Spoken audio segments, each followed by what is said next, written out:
Hello everyone, and welcome back to another Behind the Scenes here at Munch Museum. My name is Signe Endresen, and I am an art educator from the museum. So I am lucky to be surrounded by all of these very knowledgeable people here, and today I am blessed yet again with the presence of the art historian Signe Endresen. Hi Signe. Hi Signe. Thanks for being here with us. My pleasure. So Signe, today we're going to talk about something that I've heard is somewhat your expertise, and what is that? Yes, we're going to talk about a series called The Green Room.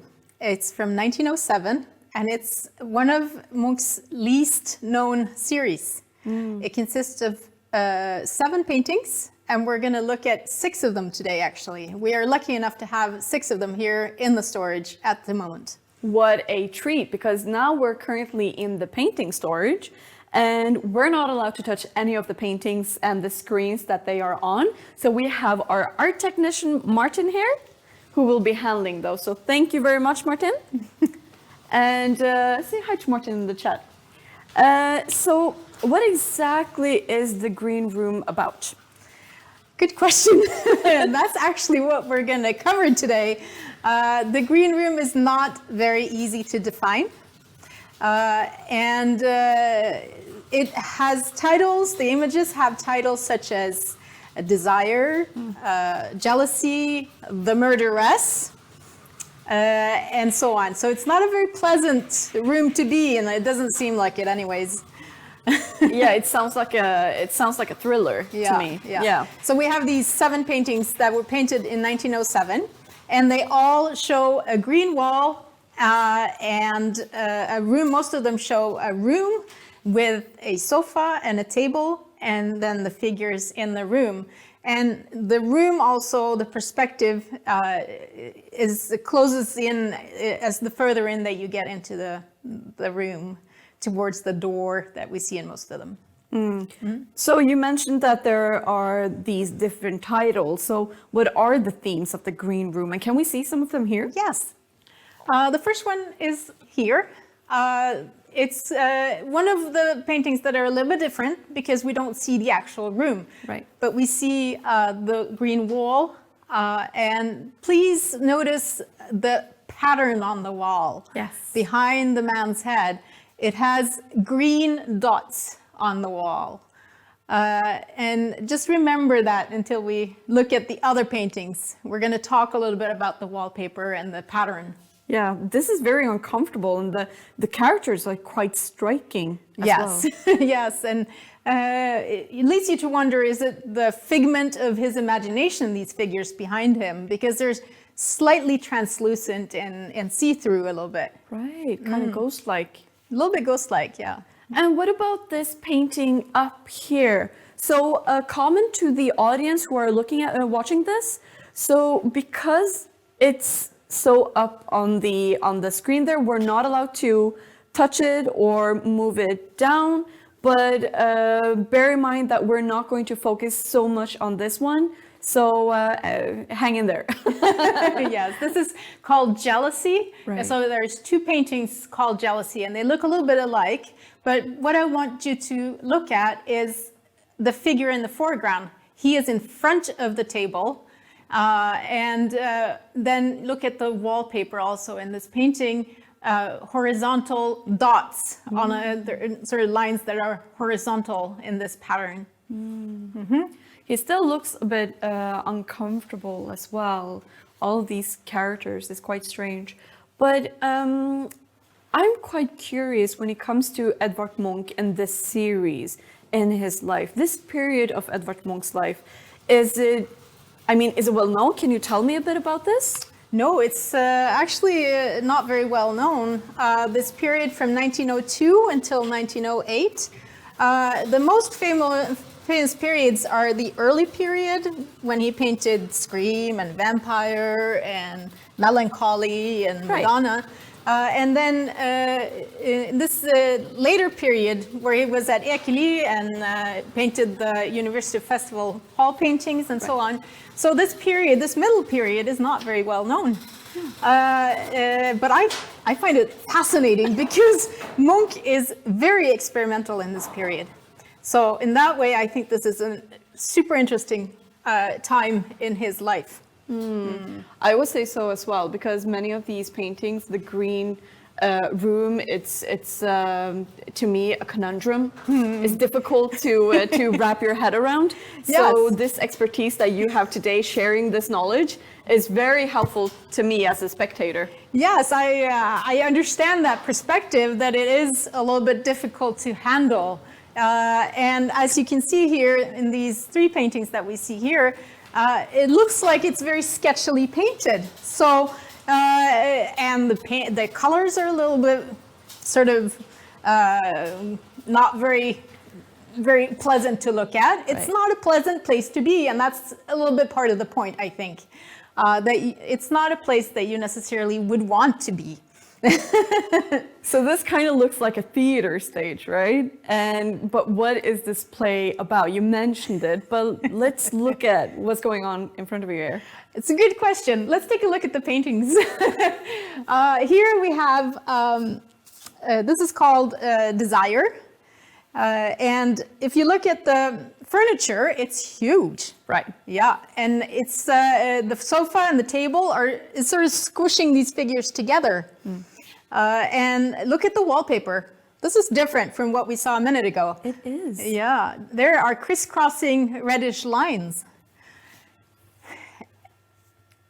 And also the door is closed also, so everything is just closed off, keeping these figures inside and just trapping them really into this space. And then if we go to Hatred, the canvas is quite small compared to the others. And look at the sofa also, very small. Very tiny. Yes, very tiny. And the room sort of, the perspective is almost exaggerated and it looks much tighter. And the figures in the foreground are being squished out of the room and into our faces. Right. So they're in your face, confronting you. And the wallpaper, the lines are being washed out. Right. There's only these diagonal lines, no dots in this picture, and the wall is almost empty to the right. It's been washed out. And let's go to the murderess. Here's the implication of a murder already in the title, huh? Oh boy. And here the room looks quite big, and the figure is standing there to the left, quite frail. And on the sofa, we see a figure. What's going on there? Yeah, what's going on there? This figure has been decapitated by the canvas, by the edge of the painting. Wow. So we don't know who did this, and we don't know if this a female figure is the murderess. We don't know. Right. Let's go to the last image, also called Jealousy. Right. And in this image, the table is in front of the figure. Yes. And almost pushing him into the space. And then look at his body. It's not there. It's not. He's been devoured by the floor, and he's just a floating head. So what we see in these paintings is that the room comes alive. The room is the main character in these paintings. And the room is sort of exhaling and inhaling and contracting and pushing figures out and sucking them in and devouring them. So in that sense, it's a pretty horrible room. It's quite intense. Yes. But would you say that this exploring of space is unique for Munch himself? Well, this was painted in 1907. And at the same time, the same year, Picasso paints his first Cubist painting, exploring space in Demoiselle d'Avignon. Same sort of exploration in that image. And then Matisse also in 1907 paints The Red Room, which explores space through color and patterns. So there's sort of a similar interest here among these great artists of the modern art. Right, and then there's the case of the scene itself, right? With Max Reinhardt. Yes, Munch was in this period in 1907 and 1906. He was collaborating a little bit with Max Reinhardt and his Kammerspiele theater. And Munch has probably been inspired a little bit by Munch's very modern take on the theater. And if we look at this as a series, it's really hard to understand that there is a sequence or order to the paintings.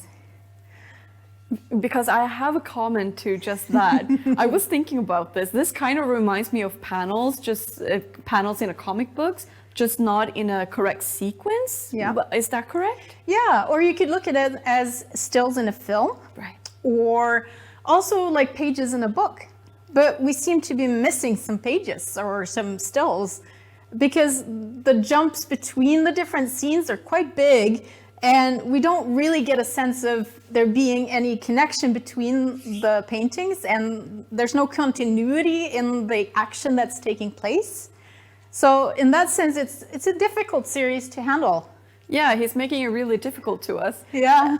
So, okay, so for us it's very difficult to make a story out of this, but I would say that the room is constant in all of these different paintings, but we're jumping from one scene to another. Yes, that's true. The room is the constant. The room is the main character. Yeah. And everything else is sort of uncertain or floating or unavailable to us. And what it invites us to construct our own narrative, really. And so the order that you see the paintings in, whichever order that happens to be on a particular day, we as humans, we like to make or construct something meaningful out of fragments. So if we don't have an order presented to us, then we try to make an order ourselves. And in this case, you are invited to do so. And your subjective story that you construct is the correct way to see these images.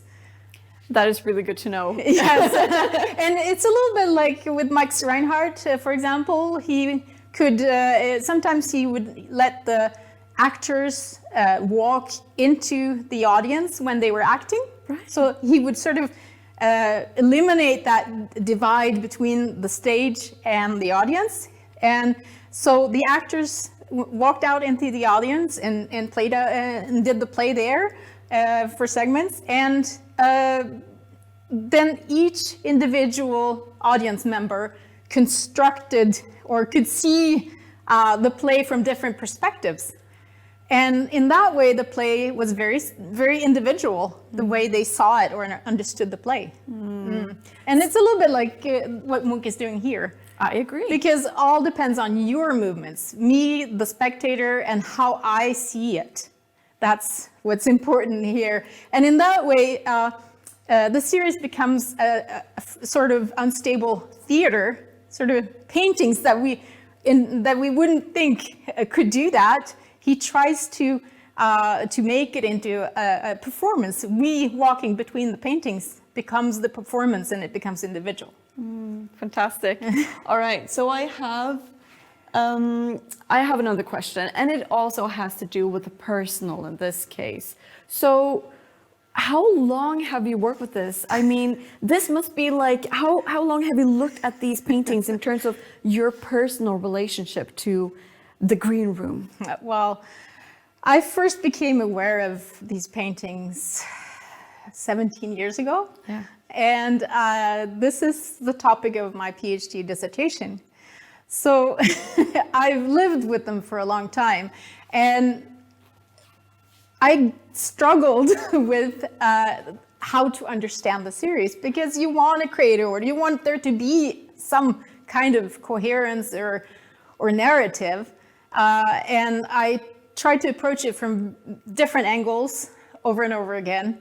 But it is once you embrace that instability that things start making sense, and you get to grips with what this is. Right. Because it is a difficult series. It has never been exhibited as a whole, not in Munch's lifetime. It has been exhibited, but it is a matter of definition.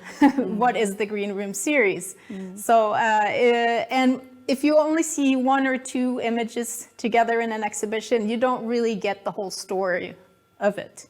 Yeah, I've never gotten this story the way that you've told it this time. Yeah. All right, but this was so interesting, Signe, and I just have to say thank you so much for your expertise and sharing yet again a fantastic story about these different series. So the Green Room, I've learned so much about it, and now I know that the way that I read it is very much valid. Yes. So thank you so much. My pleasure. It's wonderful to be able to share this with you. Thank you. And thank you to the viewers for watching this behind the scenes here at Munch-museet. We hope you enjoyed, and we hope to see you quite soon. Thank you.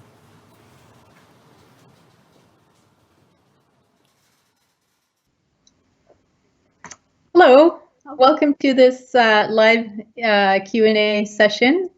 I hope you enjoyed the film that you just saw about the Green Room. My name is Signe Endresen, and I am an art historian working at the Munch Museum. I have been working there for a little over 2 years now, and as you heard on the film, I did my PhD dissertation on the Green Room. So I'm very excited to hear all your questions today, because this is a group of images that are that I've looked at quite a bit. So please do write your questions, and I will try to get to all of you today, hopefully. I look forward to getting all your questions. So let me see. Kevin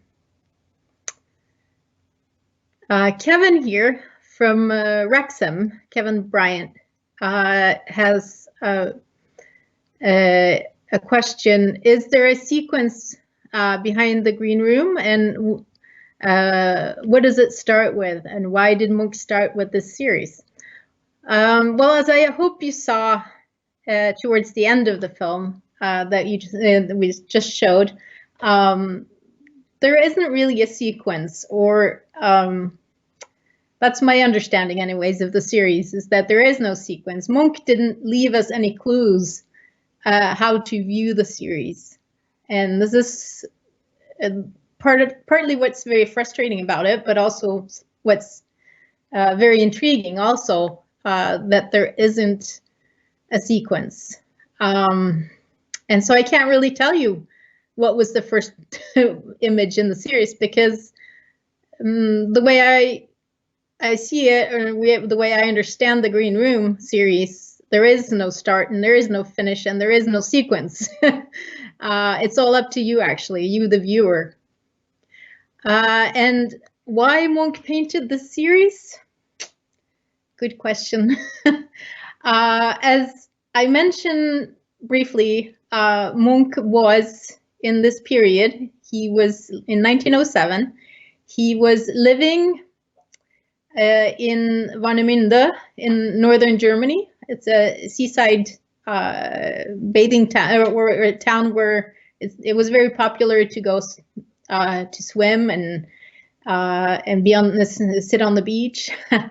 And Munch lived there in 1907. However, I've gone through his correspondence for that year. He arrives in the spring, and then he stays there until 1908. So he stays there on and off for a very long time.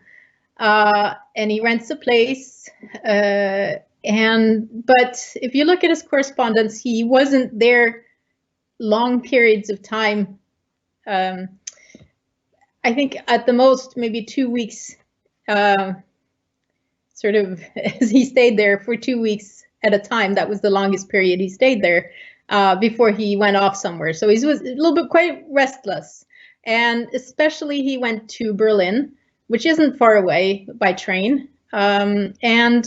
He collaborated with Max Reinhardt at his Kammerspiele, or the chamber play theater and created this Reinhardt frieze at the same time that was exhibited in one of the rooms in the theater building.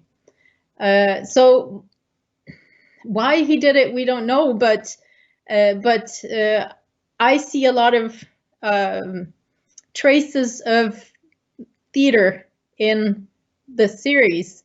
The fact that we only see sort of that room, that stage, so to say, and also that the scenes change, and there also this instability that I talk about also seems to come from Max Reinhardt in that period. And there are 7 paintings, but Munch didn't really leave us a detailed note saying these paintings are included in the Green Room. I wish. So we have to piece it together from the material that we have. And as far as I can see, these 7 paintings are included in the Green Room. There's one painting that wasn't shown in the film, but so the 6 that you saw in the film are sort of the majority of the series. Oh, good question here from Bobby from Flagstaff. Actually, it's sort of a follow-up to that period in 1907. He says, what was going on in Munch's life during this period? So in 1907, as I said, Munch was living in Warnemünde in northern Germany, and he was very busy. He traveled a lot, and this is something that happens, or it's something that you see with him a lot until 1909. He travels a lot, and he travels throughout Europe, and he's very restless, it seems. Lots of projects as well, and in 1902, there was an incident with his then girlfriend, Tulla Larsen, where he was shot in the finger.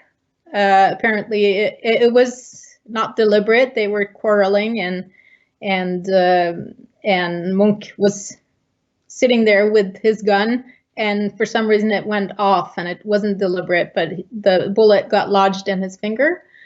So from 1902 till 1907, 8, he travels a lot in Europe, and he in 1908, in the fall of 1908, so a year after he paints the Green Room, he visits Copenhagen and is admitted to a clinic there. He was drinking heavily, and this was not very good for his health. So he wasn't in the best shape. And then he is admitted to a clinic in Copenhagen, Dr. Jacobsen, and stays there for 6 months or so. And then after that, he is able to return to Norway and sort of has let go a little bit of his demons, and goes to Norway and settles there, and actually has a much calmer life after 1909. So let's see, any more questions here? Oh, why wonderful, lots of questions today. Thank you. Oh, Jane here from Vancouver is saying, can we read your thesis, and why did you select this group of paintings from Munch? Good question. My thesis is actually not available online, or it can't be bought either in a store because it's not published like a book. However, I am working on getting it published, so in a while you might be able to buy it. So thank you for asking that. And why did I select this group of paintings? I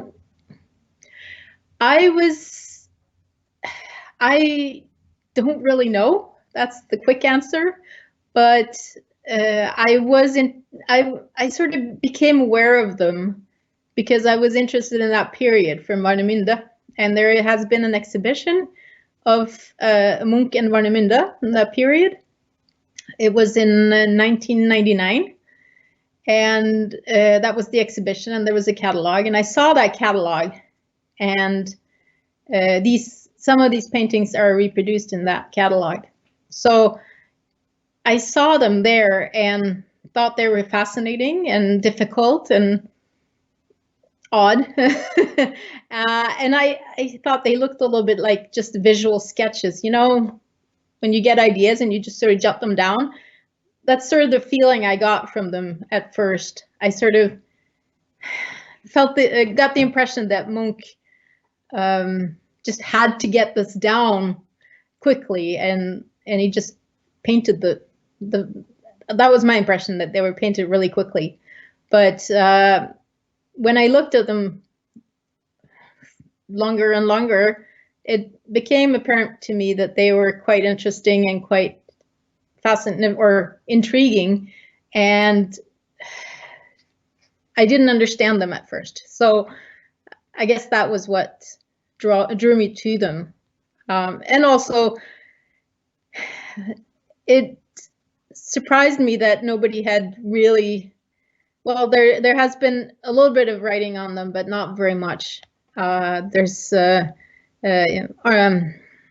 Eggum has written a couple of articles on them, but they're not very well known. So I kind of like that. I thought that was really, really interesting, that there's still some paintings that weren't well known yet. Let's see. Good, David from Oklahoma. Did Munch name his paintings, or were the titles added later? Did the artist name the Green Room series, or was that done later by Munch scholars? Excellent question. The titles, some of them we know and some we don't. So it's a mix of the two. Like, you're asking whether the titles were added later or whether the titles were given by Munch himself. So it's a mix of the two. But what we do have is we have a list. It's in the Munch Museum. It's a packing list where Munch has listed all of his or some of his paintings that were being packed into crates, maybe for shipment to an exhibition or just for shipment to another location. We don't know. On this list are 5 paintings that have a title, and then in brackets after them it says the Green Room. So we think this means that those 5 paintings were intended to be a series. The problem with the titles is they are very general. It's like 2 men and a woman, jealousy. Those are very common titles in Munch's works. So which jealousy was it? Which are the jealousy images that are in the Green Room? Now that's sort of the big question. And this list must have been written around 1908 or 1909, in that period. So the paintings must have been created prior to, let's say, fall 1908. And if we look at the paintings that he did prior to that date, and with the sort of the name, the Green Room, in brackets after it, there are not that many options to choose from. So this is sort of how we have arrived at that selection of paintings. And the Green Room, as the green room, the Grønne Værelse in Norwegian, is chosen by Munch. Now, it could, if you want to make arguments, you could say that in this list with the green room in brackets, you could argue that, okay, maybe Munch wanted these paintings to be exhibited in a green room. You could say that, but most likely this was meant as a series. And he also repeats this to the director of the National Gallery in Berlin in 1927. He talks about the green room as well. So we can be pretty sure that the green room was the name Munch wanted for this series. Now, the selection of images has been discussed a little bit among scholars. And so the 7 paintings are the ones that show the actual room or the green wall.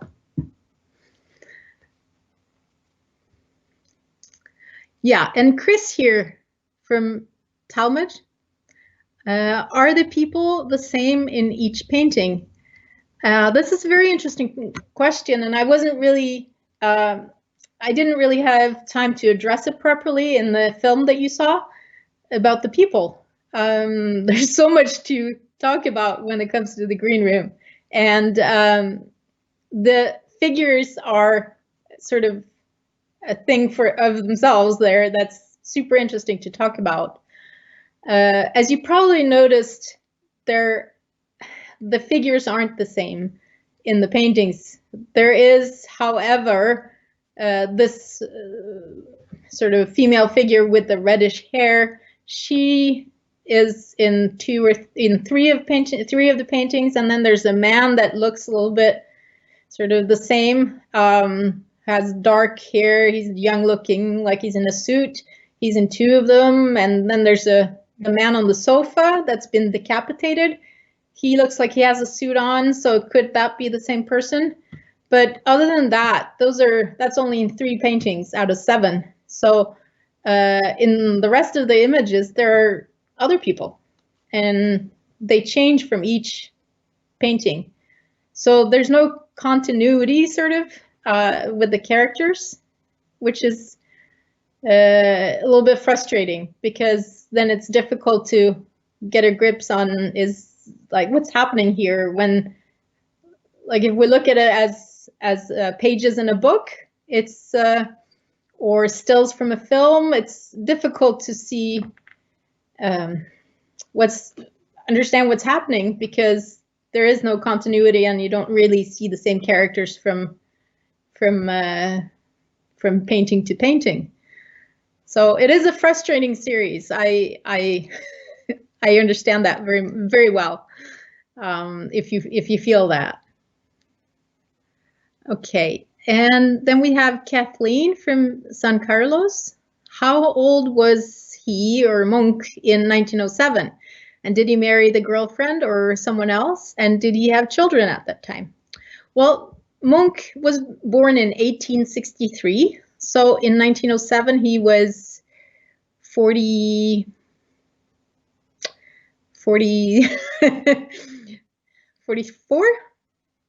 years old.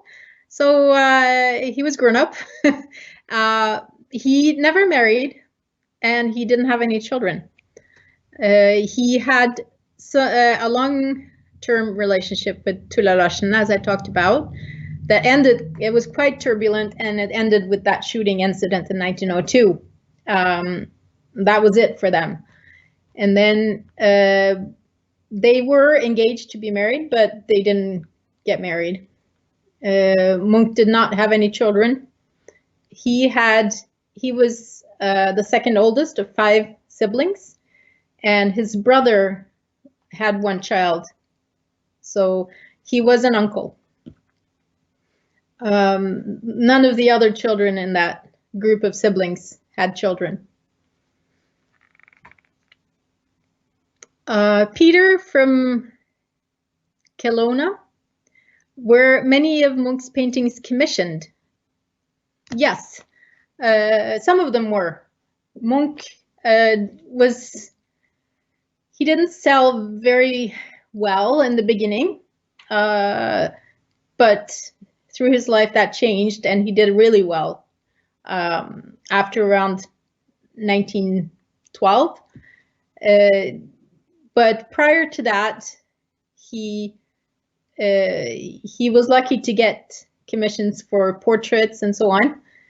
And also, he started, well, what he did is that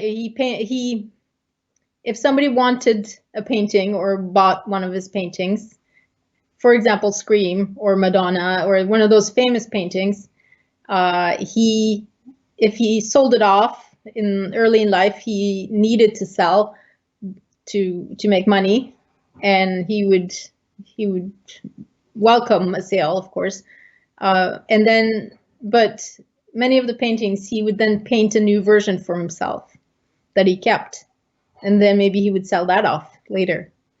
And he also had patrons that would commission a new version of, for example, The Sick Child or one of the famous paintings. So you have portraits that were commissioned, you have the series like the Reinhardt frieze and the Linde frieze that were commissioned, although Linde would not accept it, so so that was, he kept for himself.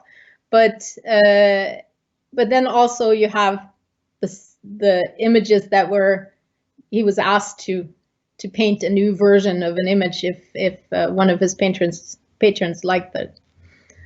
And then after 1912, he was doing very well, and he didn't really have to sell his paintings. So later in life, he didn't sell as much because he didn't have to sell as much.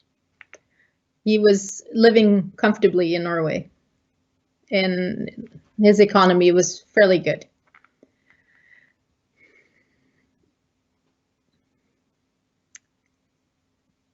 Oh, good question, Kathleen here. Another Kathleen from San Carlos says,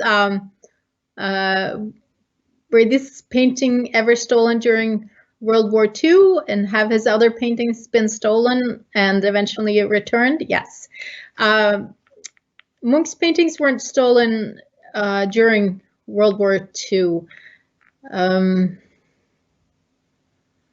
Munch died in 1944, so most of the war, they were in Munch's own possession.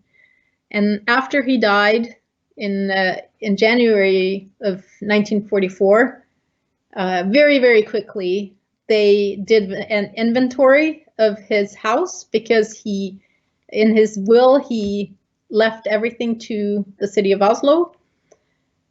And an inventory was created very quickly. It only took a few months. And then they were looked after really well after that, until the museum was built. The Munch Museum was opened in 1963. However, the paintings in the University Festival Hall, or the Aula paintings, it's at the old university building downtown Oslo, where Munch created the decorations for that festival hall. In 1916, they were finished. Those paintings were actually taken down right at the beginning of the war, when in 1940, and they were rolled up and stored at a secret location, so the Nazis couldn't get to them. And after the war, it has happened that some of his paintings have been stolen, both from the National Gallery and from the Munch Museum. And most famously, maybe, was in 2004, when Scream and Madonna was stolen from Munch Museum, the Munch Museum. But they were returned. They were unfortunately a little bit damaged and had to undergo some conservation. But they are stable now and can be shown, so that's good.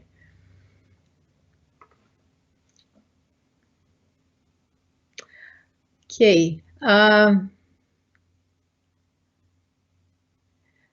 Let me see. Although Peter had very similar question. Thank you, Peter. I hope that was an answer for you as well. Let me see any more questions here.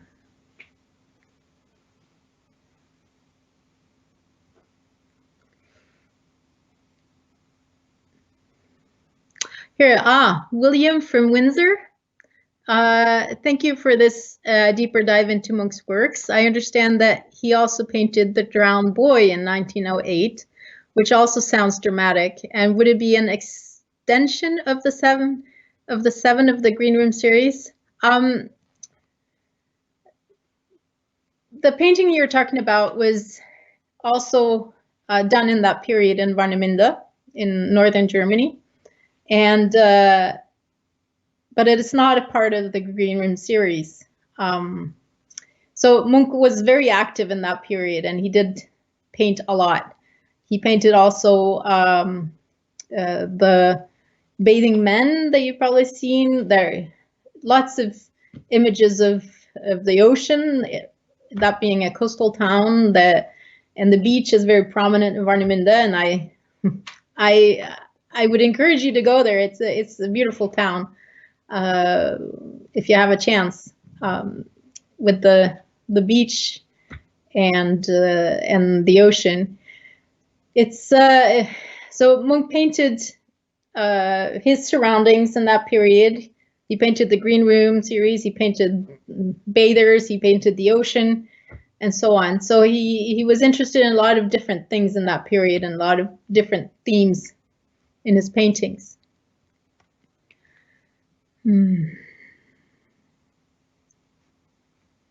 Oh, wonderful, Jane. Jane from Vancouver is saying, thanks for doing this. Your education person is lovely, although I haven't got her name quite yet.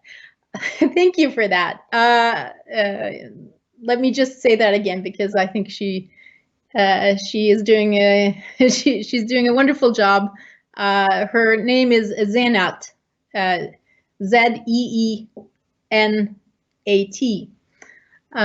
Thank you for saying that. She is very lovely. You're quite right. Let me see if there's any more questions here. Oh, somebody has noticed that the Munch Museum has changed its branding. If you go to the Munch Museum website, you will see a new logo that we have.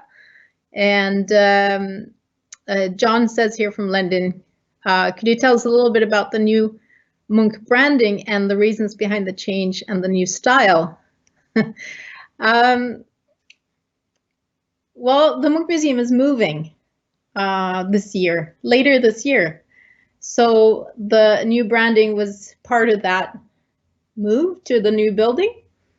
And we're very excited about it, about the move. And it will have a lot more exhibition space and a beautiful view. It's going to be down on the water in Oslo, so with a great view of the water and the ocean.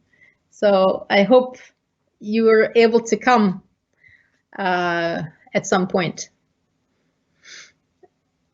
Let me see here.